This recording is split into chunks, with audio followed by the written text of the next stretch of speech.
দখল, দোকানপাট ভাঙচুর, মন্দির শ্মশান। বাংলাদেশ সীমান্ত পাড়ি দিয়ে কলকাতায় প্রবেশ করতেই কেড়ে নেওয়া হচ্ছে পাসপোর্ট। এরপর সেখানকার চ্যানেলের প্রতিবেদকের শিখিয়ে দেওয়া কথা মতো সাক্ষাৎকার না দিলে পাসপোর্ট দেওয়া হবে না বলে হুমকি দেওয়া হচ্ছে। শুধু তাই নয়, বাংলাদেশে হিন্দুদের ওপর নির্যাতনের নানা কল্পকাহিনী বানিয়ে তা ছড়িয়ে দেওয়া হচ্ছে। বাংলাদেশ নিয়ে ভারতের দুটি চ্যানেলে সবশেষ ছড়ানো প্রপাগান্ডার সত্যতা জানতে সাক্ষাৎকারদাতার বাড়িতে গেলে পরিবারের অভিভাবকরাই বিষয়টি জানান। ভারতীয় টিভিতে সন্তানের মুখে বাংলাদেশে হিন্দুদের ওপর নির্যাতনের বর্ণনা শুনে তারা বিস্মিত। এবারও ঠিক ওইভাবে ওরে ইন্ডিয়া ট্রিটমেন্টে পাঠাইছি। পাঠানোর পরে এই যে উপরে যাওয়ার পরে যে সাক্ষাৎকার গুলো দিচ্ছে, এই ধরনের কোনো ঘটনা আমাদের বাংলাদেশে এবং আমাদের উপরে আমার চোখের সামনে আমি কিছু দেখি নাই এই ধরনের কোনো ঘটনা। এবং আমাদের উপরে কোনো এই পর্যন্ত কোনো অন্যায় অত্যাচারের কোনো আলাপ আলোচনা বা কোনো হুমকি টুমকি কোনো কিছু দেয় না। তুই যে এই সমস্ত কথাগুলো বললি, এই পরে আমি ওরে ফোন জিজ্ঞাসা করছিলাম, তুই যে কথাগুলো বললি কী কারণে?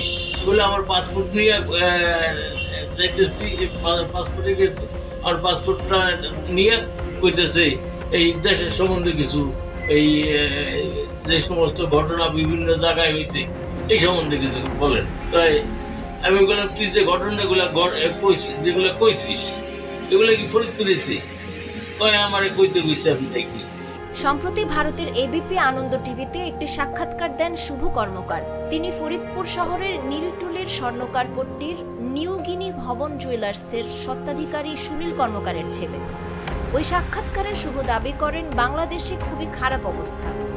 হিন্দুদের ওপর অনেক অত্যাচার নির্যাতন চালিয়ে বাড়িঘর দখল করা হচ্ছে, মন্দির প্রাসাদ পুড়িয়ে দেওয়া হচ্ছে, ছোট ছোট বাচ্চাদের জন্য খারাপ লাগে তাদের মারধর করা হচ্ছে, মা বোনদের উপর নির্যাতন করা হচ্ছে।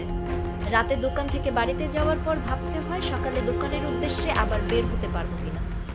সামাজিক যোগাযোগ মাধ্যমে শুভ কর্মকারের এই বক্তব্য ছড়িয়ে পড়লে নিন্দার ঝড় ওঠে। বিষয়টি জানতে তাদের ব্যবসা প্রতিষ্ঠানে গেলে শুভর বাবা সুনীল কর্মকার ও মা নমিতা কর্মকার দুজনই তাদের ছেলের বক্তব্যের প্রতিবাদ জানান। ওরে বলছে যে পাসপোর্টটা দেখি, আচ্ছা পাসপোর্টটা নিয়ে তারপরে বলছে যে আপনি ইন্ডিয়া যাতায়াত করেন কি জন্যে? ওখানে কইছি আসি, বেড়াইতে আসি, তারপরে ডাক্তার দেখাইতে আসি। তারপরে কইছে আপনার দেশে কী কী হয়েছে?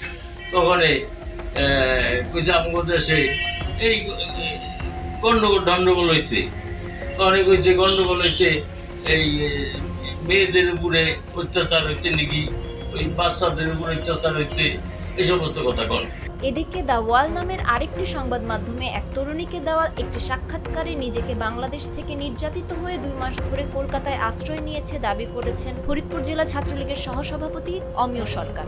সেপ্রে ওখানে সংখ্যালঘুদের উপর অনেক অত্যাচার হচ্ছে। আমার নাম হচ্ছে অমিয় সরকার, আমার বাসা ফরিদপুরে।